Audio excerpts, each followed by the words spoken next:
a bonus, not a normal episode. Remake Rewind. All right, it's time for another boners episode of Remake Rewind. I'm Mike, as always. I got my bud Alex. What's up, Alex? Hey, it's me. I'm here. Hey, bud. How are you today? I'm okay. How you doing? I'm good. The electoral votes are cast. Yeah. The Republicans are now saying it's not official until January 6th now, so Okay. that's fun. What's on the 6th? The 6th is when the Senate confirms the votes. Cool. So, yeah. It's not official again, so we have to wait till the 6th for Trump to lose the election again. Yeah, and then on the 6th, they'll say it's not official until the 20th. Trump beats Biden in an arm wrestling competition on the 20th. That'd be so funny if they did that and he lost. He would lose. He would lose because he is... Trump is like when you get all the different Play-Dohs from like the various colors and stuff, and some of them are like old and hard and weird. And he's all of those jammed together. He's like the amalgamation Play-Doh ball, and he's inside of like a balloon. That's fair. He definitely does look claymation. He looks like one of the old celebrity deathmatch figurines. Yeah, that's right. But that's not what we're here to talk about today. We're talking about the next movie in the Fast and the Furious franchise. We are continuing our race to finish the series and get it over with. And I have either some amazing news or some bad news for you, depending on your outlook on this franchise. Do you want the news now or at the end? Is your news that they're making another Hobbs and Shaw? No. Oh. Now. Okay. So, because of you, we are doing the, was it Good Luck Tomorrow or Better Luck Tomorrow? That's right. Because we found out that there's tangentially another movie in the series because the character Han started in another movie. In this movie, McCavity, he has his little black leather jacket and it has a Wayland It's a catsuit logo. Yeah, but he has a Wayland logo right. which means this takes place in the same universe as Aliens, Predator, and Blade Runner. So we're not done with this series. I mean, we're never going to be done with this series. I don't care one way or the other. That doesn't bother me. No, I'm just kidding. We're definitely not going to watch all the Aliens, Predators, and Blade Runner movies just to finish this franchise. No, I think we have to. Let's start with Alien versus Predator. Oh, God. 2. Oh, okay, Requiem. Yeah. I don't remember that one as much. There is a moment in this movie where Idris Elba like jumps on a car or something, and I just sort of spontaneously yelled McCavity. My notes for him. His name is Brixton, which is a stupid name. I'm sure it's supposed to be his last name, but his character's name is Brixton. He's a cyborg, but I call him McCavity the entire movie. And like, we're gonna get into it. Let's just talk about the movie, I guess. But this is the first official spin-off of the Fast and the Furious franchise. Apparently, this came up because The Rock and Jason Statham had some amazing chemistry on set, and they decided they want to capitalize on said chemistry. And here we are today. Yeah, I'm sort of skipping to the end here, but that was sort of my takeaway from this whole movie is that what makes it work when it works is the chemistry between the characters, which is usually The Rock and Jason Statham. Right. And there's a few other characters in there that I think played well off the leads or off of each other. But that's sort of Vanessa Kirby was good. Yeah. But that's sort of the glue that holds it together. Yeah, and I'm just going to say right off the bat, there are parts, like you said, that work in this movie. There are definitely some fun moments, but I definitely think this was a movie where the trailer was better than the movie. Because I remember being pumped with the first trailer I saw. And then when I saw this in theaters, I didn't really like it. I didn't think it was that good. I watched it at home and I had the same feeling. The only reason I own this movie is there's a service that keeps changing names because I don't know if it's 100% legit. But it's right now it used to be called Movies Sometimes. Now it's called, I don't even know. I've got an email from them right now because they're constantly emailing me stuff. That's sketchy. Digital Movie Supply.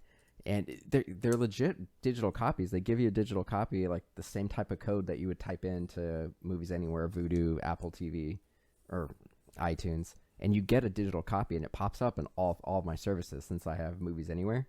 And I got this digital code for like $2. I was like, oh, I might as well own this movie for $2. That's fine. But I'm just gonna say this is not a very good movie.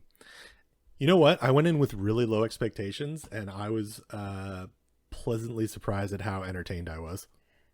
I liked it about as much as the first time I watched it, and I just think from a technical standpoint, I don't think that this is even as good of a movie from a technical standpoint as some of the other ones. Like Jason Statham, The Rock have had some amazing fight scenes in the various Fast and the Furious movies, and there are fight scenes in this movie where like the choreography's off a little bit. Like I took a video that I almost sent to you, but I filmed the movie, and there are literally parts in like that fight when they're in Hattie's apartment when Jason Statham is looking for her, where the bad guys wait to get punched by Jason Statham.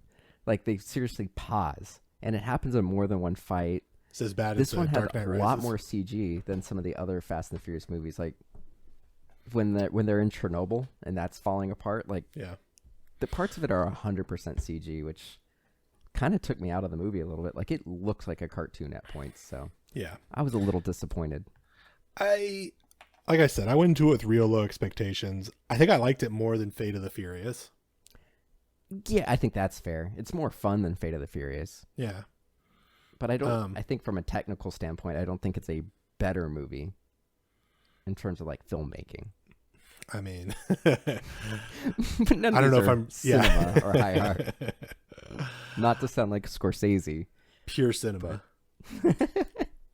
Nah, I feel like it was a good time at the movies that I completely forgot about an hour later.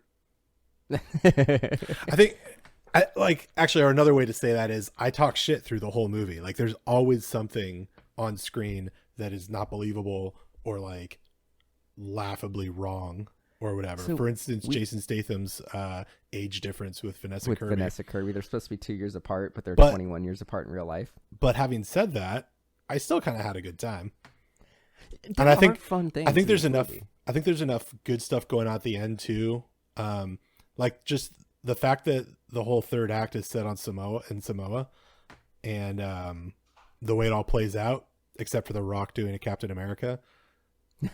pretty into it, man. I never seen an action movie set in Samoa. I was into that. That's fair. No, I do appreciate that. That's rad that they put it. They put the climax of a movie somewhere that we don't normally see, when a bunch of people of color, And we wouldn't normally get representation. And it's just gorgeous. It's cool to Yeah. be in a new place. Like, I think, and as we get through the actual plot of this movie, there's a plot. when we were talking about Fate of the Furious a couple weeks back, we pointed out a lot of the logic in the movie, where we've noticed that a lot of these movies, there are points where you just have to kind of suspend your disbelief, but we found it hard to do that in Fate of the Furious.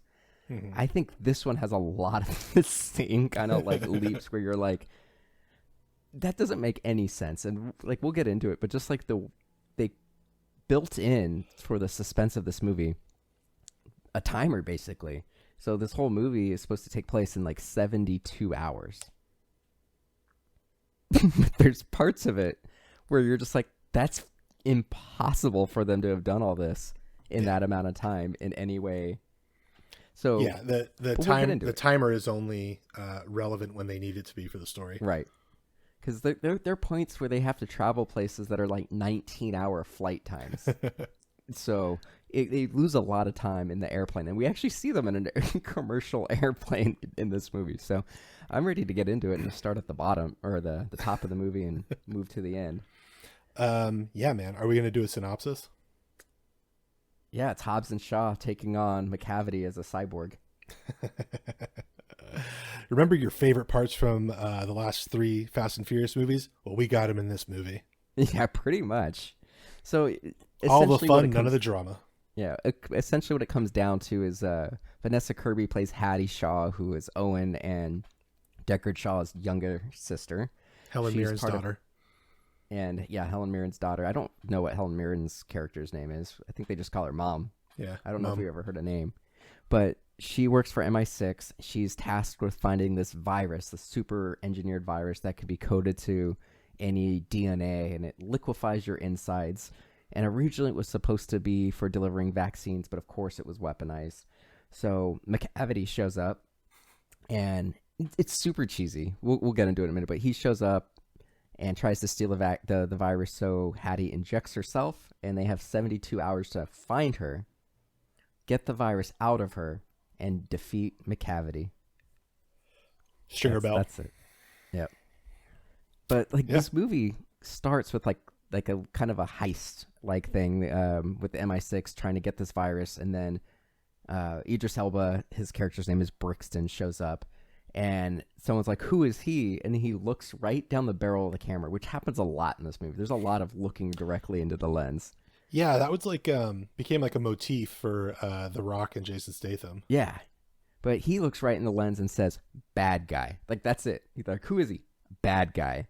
And then he whoops all kinds of ass. She injects the virus and somehow gets away, which just is unbelievable. Like, for how powerful they make Brixton. And he's it's Black like, Superman. Yeah, he's Black Superman. Apparently the line was supposed to be Black James Bond. And Idris Elba refused to say that because of, all the rumors that he was going to be the next James Bond. Yeah. So they changed it to Black Superman. It makes way more sense because he's a superhuman. Right. It totally makes way more sense than James Bond. But it's just a little weird how it's convenient how people can escape him. Like, I don't see how anybody would ever be able to get away from him with the skills. Yeah, and he's got all these like cyberpunk cybernetic eyes and fucking shit. Like, can't he look at the ground and see like her footprints that are still warm and be like, "Oh, she fucking ran up that ladder." Between that kind of thing and like he can see like bullets, like detecting like the trajectory of bullets. He can detect the trajectory of punches. And there's a point where like you can see him tracking multiple punches from The Rock and Jason Statham at certain points in the movie. And not only is he tracking like the trajectory, he's tracking the velocity, as well as like how much pound per square inch the hits would cause if they hit him at that point in the arc of the punch. Which is useless information. Right. So he has all this stuff. So it's like, yeah, you would think that like when every time people are running away from him, he would be able to see the odds of which path they're going to go, which path they were going to take, and the algorithms. God's eye doesn't come into effect. You think at this point everybody would have God's eye because this takes place 2 years after Fate of the Furious. Yeah. So it just seems weird. And then when we find out that Etion is this shadow organization that controls the media, but also controls all the cyborgs.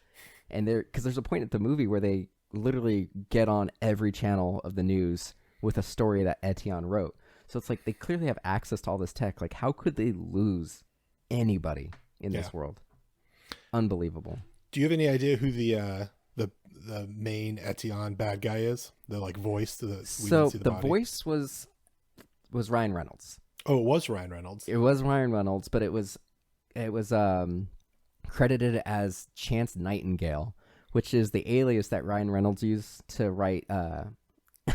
He uses that alias to write reviews of his brand of gin, Aviation Gin, on Amazon. So he's very good friends with the director. This was directed by David Leitch, who was a big part of the John Wick movies. Right. He did Deadpool 2, so he's very, very good friends with Ryan Reynolds. So he got Ryan Reynolds to come in, and originally was supposed to just be that Locke guy, who was supposed to be like just a normal kind of like CIA agent. Of course, Ryan Reynolds did it up. Yeah. He voiced Etion director. They were trying to get Keanu Reeves. They actually had meetings with Keanu. Keanu wanted to do it. They were just a scheduling conflict. So originally it was going to be Keanu Reeves revealed as the bad guy at the end. He's too busy being a cyberpunk.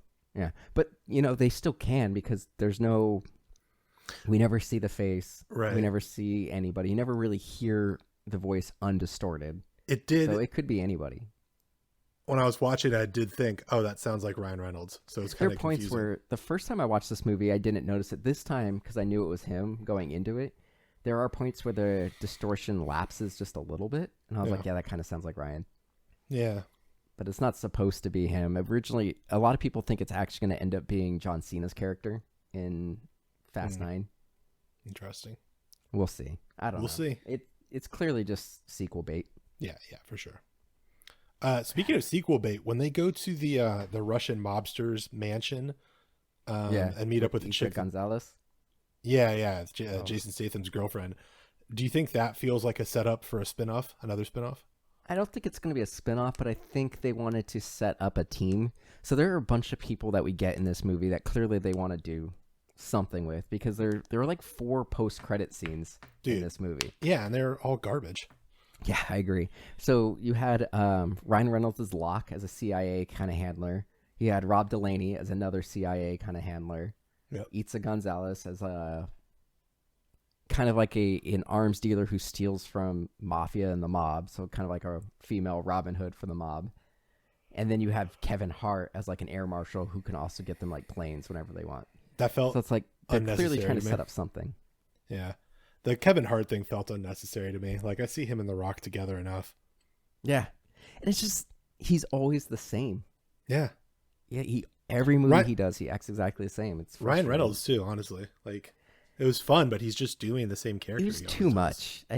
Like the scenes that Ryan Reynolds had in the diner just went on way too long, and then like the post-credit scene where he's talking on the phone, way Yeah. too long. I love Ryan Reynolds, Which but is this was split. just- It's split into 2 parts, to be clear. Like, it's the first post-credit scene, and then he's like, "Oh, hold on, I have to go deal with some people shooting at me." And then later on, after the credits, he comes back and he's like, "Oh, I just killed some people. yeah. I stabbed a guy with a brick." And their conversation like doesn't have any substance. He's just recruiting The Rock for another job. Yeah. I've Hey, got another virus. Speaking of which, so how does The Rock make money? I mean, he works for the DHS. DSS. No, I thought it was Department of Homeland Security. It's DSS. I looked it Oh. up before. I think What it's the a fuck is DSS? I think it's a fake government okay. organization. But I was under the impression that he lost his job in the last movie, or Right. two movies ago, and that's why he was in prison with Jason Statham. In the last movie, No, that was the last movie. That was Fate of the Furious. Well, I think it's the end of 7.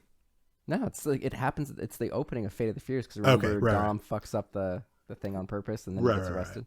So anyway, he's in prison, and then the end of Fate of the Furious is him getting his name cleared. Right. But I remembered it as him like retiring or something. Yeah, it sounded like he wanted to go be with his family, so maybe he's on like freelance. No, well, that's what I'm asking. So like, it seems like he's freelancing, but then like they never discuss payment. So, and I'm sure he's not. No, he is back with DSS because in that diner scene when Ryan Reynolds as Locke is trying to recruit him, he's like, "Hey, I need you to go do this." And he's like, "I work for DSS, not you." And he goes, "Nope, your boss loaned you to the CIA. You're taking orders from me now." So I guess he went back to work. So my real question is he salaried? He'd have to be. Because he's like, it sounds like he can say no to these missions. And Yeah. I don't know, man. Does he have like Well, a it's like CIA Mission credit Impossible. card? You know, this is your mission if you choose to accept it or whatever it is. Right. I feel like you can turn down the Are mission. they and they just are go they down. like bounties? You know, I don't know, dude. I want answers to that. How Maybe does if- 007 get paid? Maybe if some government official, 007 takes orders. He works for MI6, That's right? true. Yeah, he does technically just take over. I think he takes orders too. And- I don't know, dude. And I'm saying, like, James Bond, there's a lot of scenes in James Bond movies where he's like dealing with Moneypenny, the secretary, and like the That's true. and whoever else. There's like the inner workings of that office is what I'm saying. The Yeah. Rock is just like lifting weights on the beach, and then someone comes up to him and he's like, "Hey, do you want to do this?" And he's like, "I don't know, seems like a tough job." And they're like, "Well, you should probably do it." And he's like, "All right." It's And true. there's no discussion like my rate is, $100,000 Yeah, I an think he hour. probably is on some sort of government salary with a flexible spending account. He's I got want to a know who his card. boss is. I don't know, dude. But like this movie, it has some fun things where they try to like do like the mirror image of The Rock and Jason Statham. Like the movie after we get McCavity, failing to get the virus and Hattie injecting herself, we get for a good 5 minutes like a split screen, right down the middle, and you have Jason Statham and The Rock waking up and their morning routine, and Jason Statham's making some nice breakfast. The Rock just drinks raw eggs and dry protein powder, Mm-hmm. and then they do their little workouts, and then they go and basically do the same mission, but The Rock is doing it in Los Angeles, and he goes to like some sort of Asian mob in a tattoo parlor, and then Jason Statham goes to like some ritzy party, and they just do the exact same thing, fights with their weird lines of dialogue. Like they had, it shows how different their tactics are. Yeah, so they go. Let's see. I wrote it down at some point. Where did he go? That should be our new podcast name. Hey guys, welcome. Oh, so they go. At the exact same time, we get the split screen of like the British mafia dude and the Asian tattoo mafia dude going, "Who are you?" And The Rock says, "I'm what you call a big ass cold can of whoop ass," or something like that. But he does it like how we talked about in Fate of the Furious, where he's like really does these crazy enunciations and really puts like a KFC Southern flair on it. Yeah, like AC Slater. Yeah, and then then Jason Statham says, "I'm what you call a champagne problem," and like, so it's like I thought that was pretty fun. But then like while they're going through and doing all their fights, like The Rock is like taking shots and he's like flirting with a tattoo chick as he's like torturing a tattoo artist and writing "I love cops" on the guy's forehead. She loves it. She did. She was totally for it. Hey, speaking of flirting, one of my favorite things about this movie is that they brought back the homoeroticism to the Fast and Furious franchise. They did. The Rock a lot and of ball Statham jokes in this one. The Rock and Statham want to fuck each other so bad.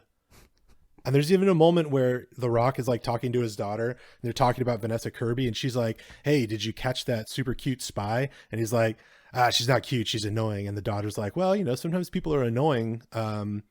People annoy each other because they like each other." And this is immediately following a scene where The Rock and Jason Statham are annoying each other. And I was like, you're not talking about Vanessa Kirby. You're talking about Jason Statham. Well, and that makes sense because there's points where when they're on the airplane and they're kind of talking about her, like it doesn't seem like they're really talking about her. And then The Rock doesn't really make any kind of play for her. Like at the end of the movie when they're like watching the sunset, like there's a very good chance she's going to die. Like at that point, they don't know that the machine that's going to pull the virus out of her body even works at that point. Mm-hmm. And they know Brixton is coming and they're only going to have a 6-minute window to defeat that army.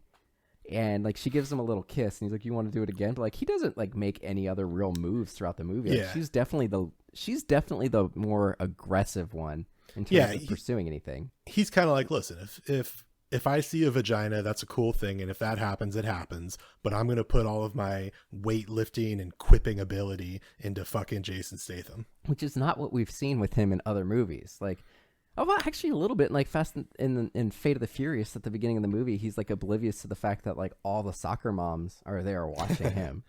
Well, he's been burned a few times and it takes a lot to open your heart back up. And he's always like he was always trying to push, I can't remember her name now because she's dead in the series. Elsa Pataki's character, Elena. Yeah. He was always like pushing her away, like, "Woman, Dom's baby mama. Woman, leave." Maybe there's something to your theory, dude. And I'll throw you one more thing here. The final fight scene which is like a 3-way between Brixton and The Rock and Jason Statham, feels like. Did you watch The Wrong Missy? No. So at the end of The Wrong Missy, David Spade's character is like trying to get over his ex, and he sort of, without realizing it, falls in love with this girl that he ended up on a date with, Missy, but it's supposed to be a different Missy. So he finally realized that he loves her, but she knows that he was in love with his ex before that, blah, blah, blah. And he goes to apologize to her, and what's her name? Lauren Lapke, comedian. Anyway, she's like, "The only way to solve this is for us to have a 3-way with your ex. And then, if you're still into her, then we'll find out during that. But if you're still into me, like you're going to focus all your attention on me." The movie's fun. You should watch it. That's what that final fight scene felt like. It felt like Brixton was one of their exes and they had to have that a threesome to just work it all out.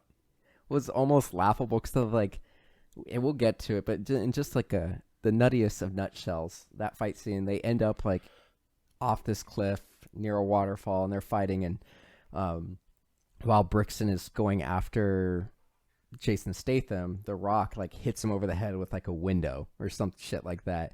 And then this is after they survived a helicopter crashing and then falling off of a cliff, by the way, like hundreds and hundreds of feet down, and all of them are fine.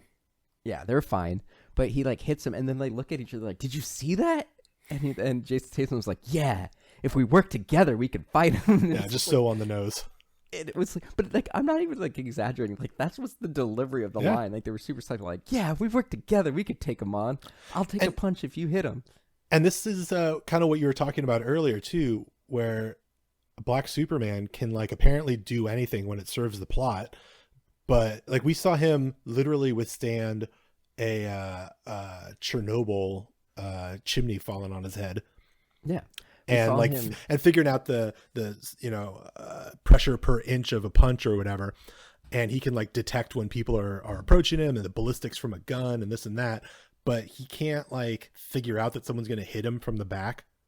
Yeah, he can he's punching someone else. Like he can rip a door off of a truck. He can fall off a motorcycle, fly completely through a double-decker bus, hit the ground, roll, and survive that kind of impact. But he can't take like 4 punches from The Rock or Jason Statham. I mean, that's all like strength stuff, but I'm even talking about the processing speed of his cybernetic bullshit. All of it. Yeah, it doesn't make any sense. You know what's it's funny? I looked it up. So the first time that The Rock and Jason Statham see Brixton, and you see him use the little trajectory thing on The Rock, he looked it up. I looked it up, the pound per pressure. I paused it, and it said 1,300 PSI. And I'm like, I wonder what that is in relation to Drago from Rocky. Because I remember the Rocky 4 had an outrageous amount. Drago in Rocky punched at 2,150 PSI. So the Hobbs is roughly just under half as strong as Drago in Rocky. Damn. I'd like to see Dolph Lundgren and The Rock in a movie. I was just trying to think if they haven't. I bet they... No, The Rock wasn't in Expendables. That would have been cool if The Rock was in one of the Expendable movies. Probably would have put a little bit more money into it, made it better. I feel like a lot of those characters are like has-beens, you know? Yeah. Well, pretty much all of them were. They're expendable. So, like, getting back to Jason movie, Statham was in Expendables, though. He was. So to get kind of back in the plot of this movie, they show up at MI6 headquarters, and they're both pissed that the other are on the job, and they look down the barrel, and it's about 3 minutes of like insults, and it's just like the whole frame is their face. I like that, one at a time. I like them insulting each other. Were ball jokes. It's like rubbing my balls against glass. Then like later on, they have when they're going through security at the airport, the passport is Michael Oxmall, but it says Mike, so Mike Oxmall. Yeah, they want to fuck each other so bad, dude. Yeah. It's nothing but ball jokes. There's another point. It's like, you're like balls on a bulldog, or what? I don't even remember what the rest of the joke was, but like every insult was just about balls. Yeah, they want to fuck each other real bad, and I just hope do. that the final movie in the Fast franchise is like all these characters are gay, and they all get together and they're happy. They live happily ever after. They finally don't have to repress it anymore. Whatever makes them happy. Yeah, I think that'd be nice. So they end up going like their own way. And they're kind of going to the same thing. So Jason Statham goes to Hattie's apartment, which when I first watched this the first time, I was like, that was a pretty good fight scene. This time around, I didn't think it was a good fight scene. Like, there are several times where like the timing was off and a bad guy is just like behind Jason Statham, like holding a weapon, and doesn't actually go. It's just because Jason Statham needs to be the one punching them. The music was really bad. So he goes to Hattie's apartment and like undoes all these booby traps and is fighting like Etion bad guys, and then The Rock somehow tracks down Hattie, and they fight, and she holds her own against The Rock, which was fine until he decided he had enough of it, and then he just like picked her up like a rag doll and just held her. That was funny. Yeah, and then they show back up to MI6. Brixton shows up, and this was like the big set piece in the first trailer. They jump out the window on these like zip lines. They're just like running down the side of the building. Hobbs jumps out and like flies down and just like lands on people who are barehanded rappels down a metal rope. Yeah. Like, well, he just falls for like 20 stories before hitting a guy, and then he slides down the rope, and then it's just jumping from bad guy to bad guy on ropes. It's insane. Yeah, it's ridiculous. Like, and then Jason Statham goes and like breaks an elevator and lets it free fall until the emergency brake. Like, that actually makes a little bit more sense. Yeah, I'll buy that more. Yeah, I was like, okay, I like that. I don't even have a problem with the free falling to hit a guy. Like, that seems stupid. It's, by the way, it's literally what he does. His character does in The Other Guys. Oh, that's right. And then he dies. Yeah. But the barehanded rappelling is what really bothered me. Yeah, there's just no way. And then they go on this like ridiculous chase through London in I don't remember what kind of car it was, but a very nice car that does not fit 3 people. So Hattie's in the Rock's lap. And they inexplicably, they just take a really tight turn. And for whatever reason, this is the only time that McCavity's motorcycle can't take the turn. Like, this motorcycle has wheels that can turn sideways, like the Batmobile or the Batman's. Yeah. But for some reason, this time it can't make it. And he, flies off his motorcycle and flies through 2 buses, and they just get away. Like, he just yells and screams. He's like, ah! Like, he just gives up. That's also the scene where his bike, in a matter of 3/4 of a second, rearranges itself, right? So that it can slide underneath something. Yeah. Yeah, that was kind of silly. And this car can, this bike can also be, drive itself. That was pretty cool. I like that. No, I like that. I think that's interesting. Do you think why not use that to track the vehicles and drive? I don't know. Okay, so let's talk about the technology in this movie for a second. This movie is all about this Brixton McCavity, who that's his whole name, Brixton McCavity. That sounds so good. He's been upgraded with bleeding edge technology to become a cyborg who's super strong and has a heads up display inside of his eyes and shit. He's Iron Man but without the suit, right? Right. Yeah, that's fair. So I guess it didn't stop me from enjoying the movie, but I thought it was really interesting that the Fast and Furious franchise dove into the deep end of near future sci-fi and didn't even address it. So it's not really what the series is about. They've definitely moved that direction in the last few movies, but this is such a huge jump into we're a sci-fi movie. And it's confused. Is it set in the near future? Most of these movies have been set actively in the past because of the Tokyo Drift thing. So I don't know. It felt a little out of place. This one would have had to been current. So I think we established that the last one, I'm not going to go back and look at our calendar that we found, but I want to say Fate of the Furious was 2015, 2016, and this was supposed to be 2 years later. So it's pretty contemporary from the time that it came out. So yeah, it's a little weird. I think they just embraced that. We're well, everyone's saying that we're basically borderline superheroes anyway. Why not just make this a superhero movie? Is kind of what they did. Right.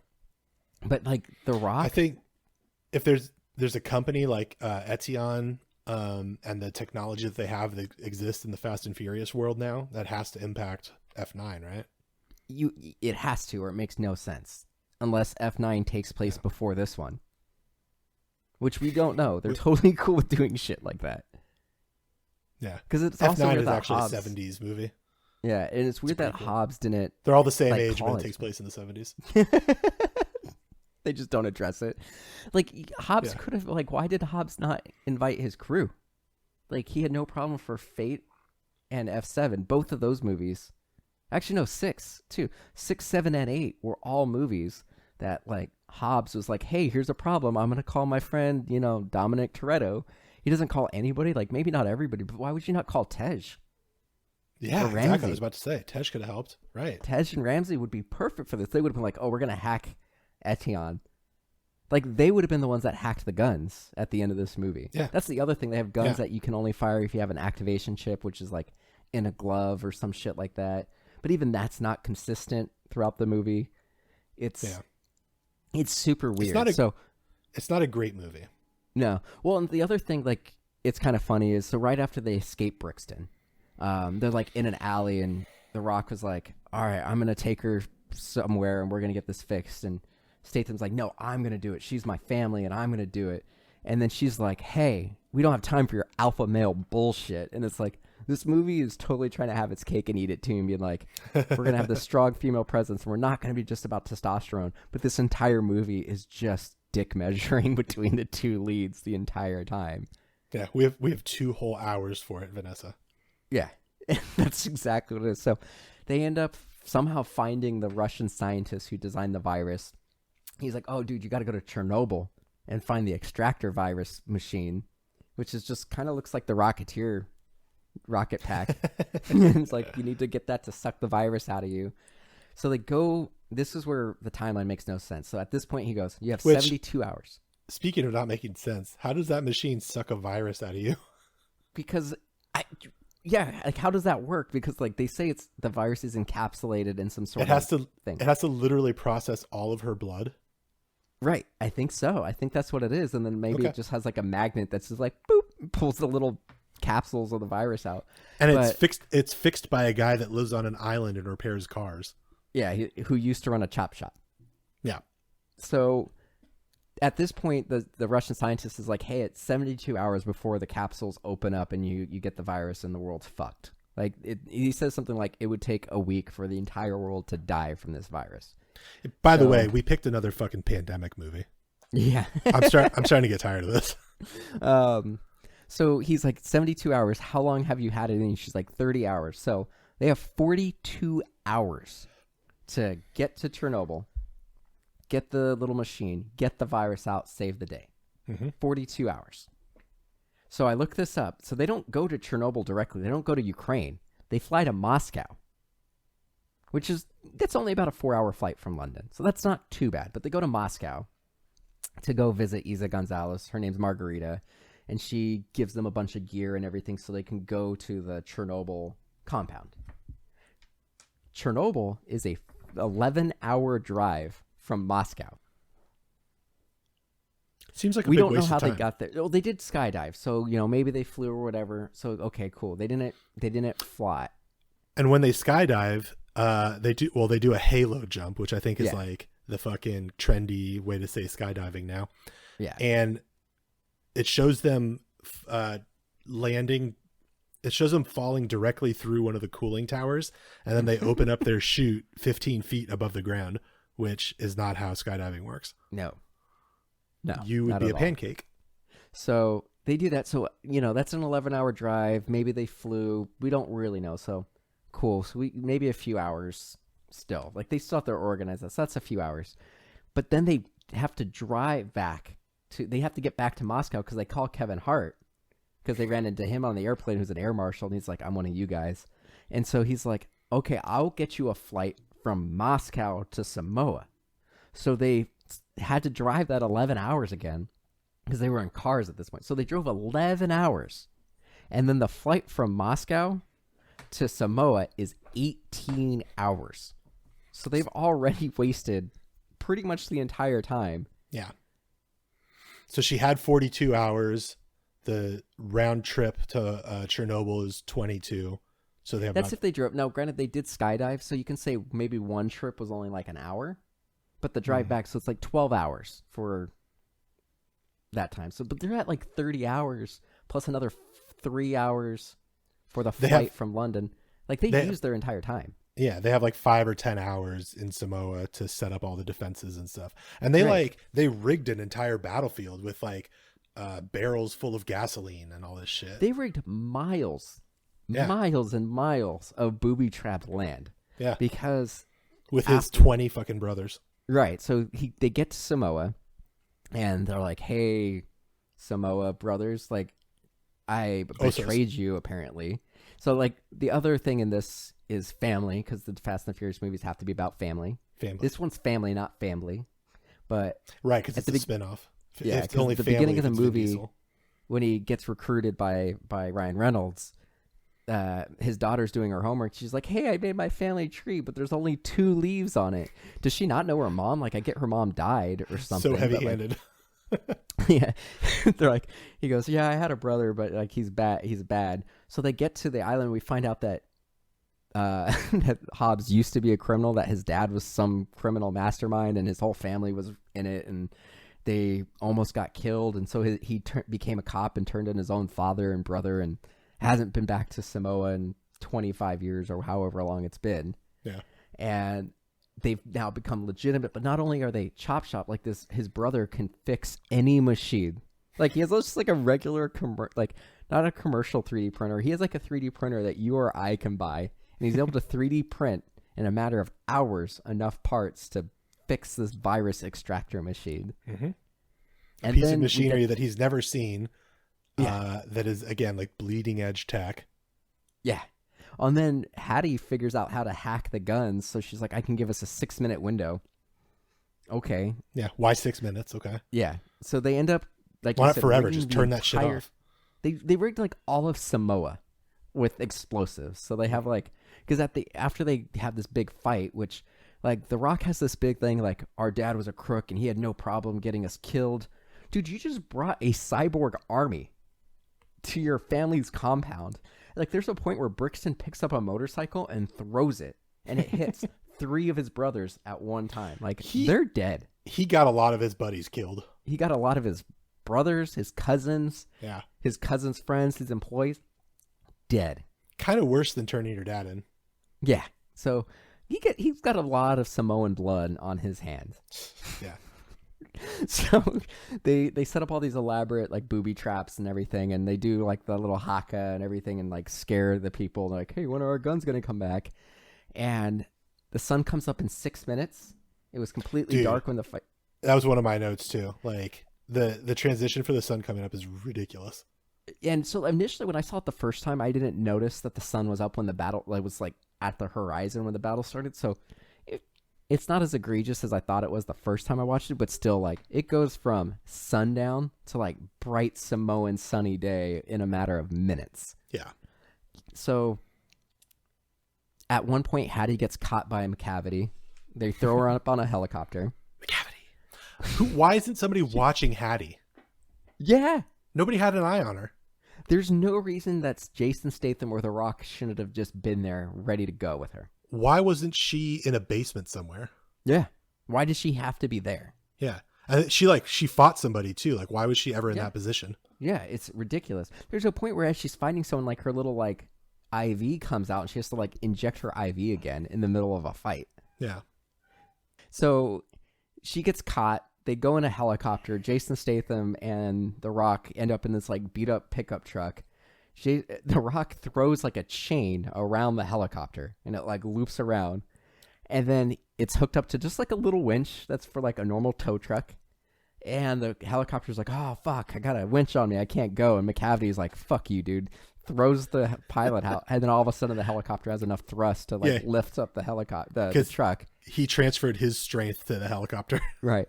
And then it gets even more absurd. So like they start lifting up. And then one of his brothers or cousins shows up. And he's like on the back of a truck and he's like whirling chains, like one in each hand. And he's like twirling them around like he's like an expert kung fu master with like chained weapons. And Jason Statham's like, get around the axle. And so like the guy he yelled it out of the side of his mouth like he always does. Yeah.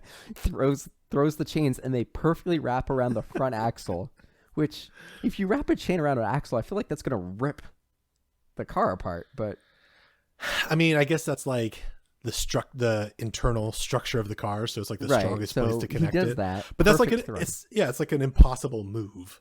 So he does it, but it gets worse because the next one, the next car, they're like that truck starts to get lifted. So another Samoan brother cousin shows up, and the next one he just has chains that drop out the back of his car.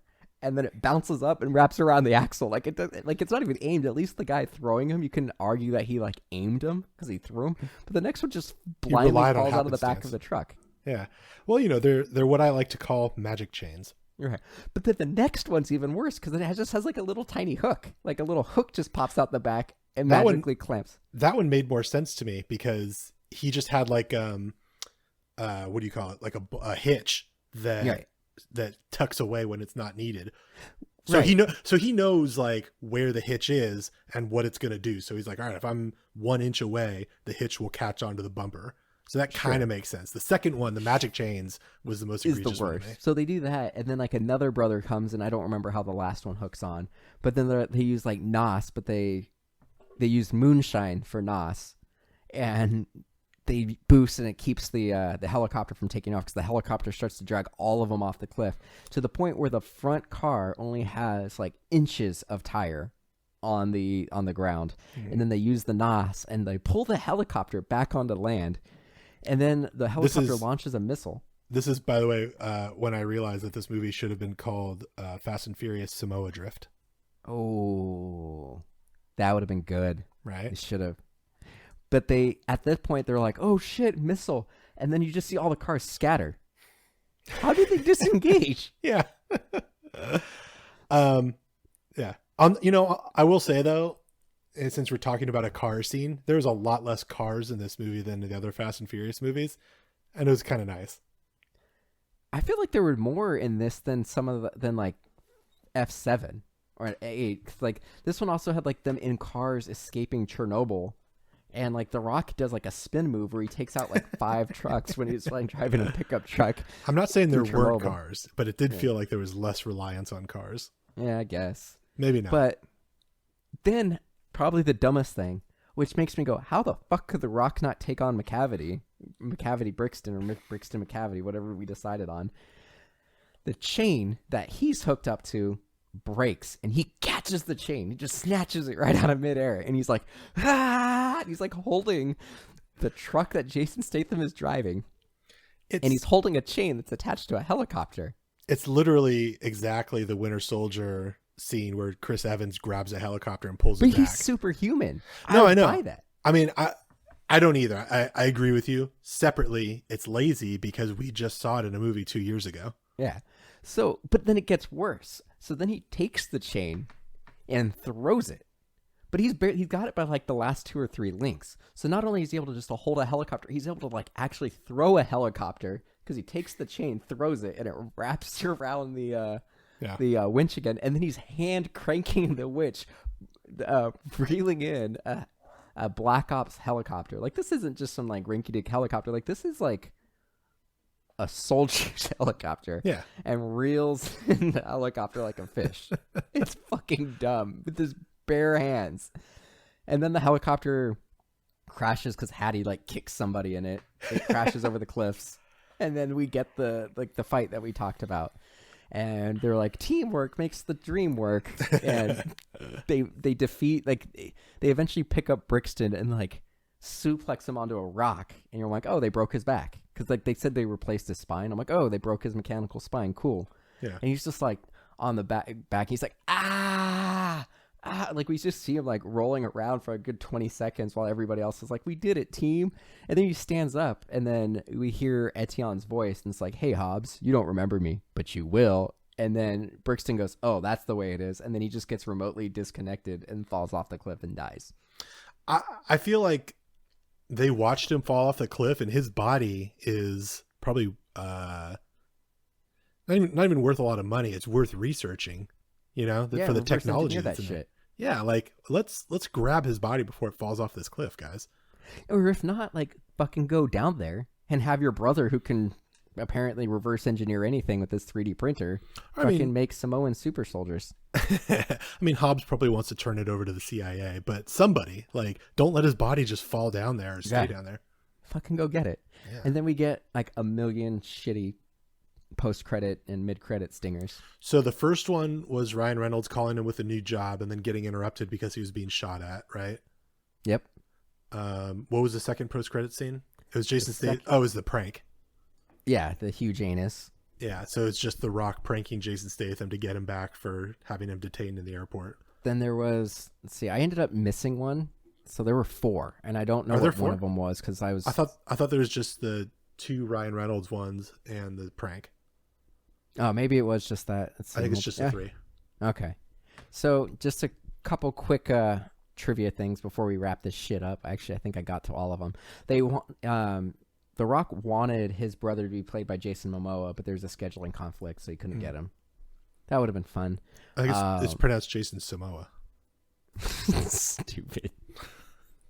So they threw in a line when right before the big battle, and Jason Statham's like, there's things I've done I've got to make amends for, and it was supposed to be the Justice for Han, because apparently a lot of people were upset, like after Fate of the Furious and this one, were like, oh, okay, so Jason Statham's a good guy even though he killed one of the main characters, and like nobody's done anything about that. Yeah. So they put that line in to make him repent, I guess. I already talked about Brixton's suit having a Wayland Corporation symbol. Mm-hmm. So this is now part of Blade Runner. This is like in the past for Alien in the Blade Runner series. Right. So well, that's cool. It's like a contemporary prequel. Like, we're seeing the world now as it starts to be integrated into the and Wayland. that'll explain how they get into space in the next one. Oh Wayland my God, Corp you're is right, gonna- it does. And then, Yeesh. like I said, Etienne was voiced by Ryan Reynolds, Mhm. and credited as Chance Nightingale. That's a good name. Yeah, it's pretty good. Yeah, that's what This I call movie my wasn't penis. very good. Yeah, I mean, agree with you that it was more fun than Fate of the Furious. Yeah, I think it's fun to just throw on and have some popcorn and have really low expectations Yeah. and forget about. But, I'm not rushing out to own the 4K with director's commentary. Right. So I think at this point, like, we're gonna do Better Luck Tomorrow, just because. But I think these are the Fast and Furious movies. They're done. Do you want to go through and give your ranking? Oh From man, I best to hadn't worst? even thought about that. Damn. Yeah. Okay, hold on. I gotta like write them out and think about it for a second. I'm gonna do the same because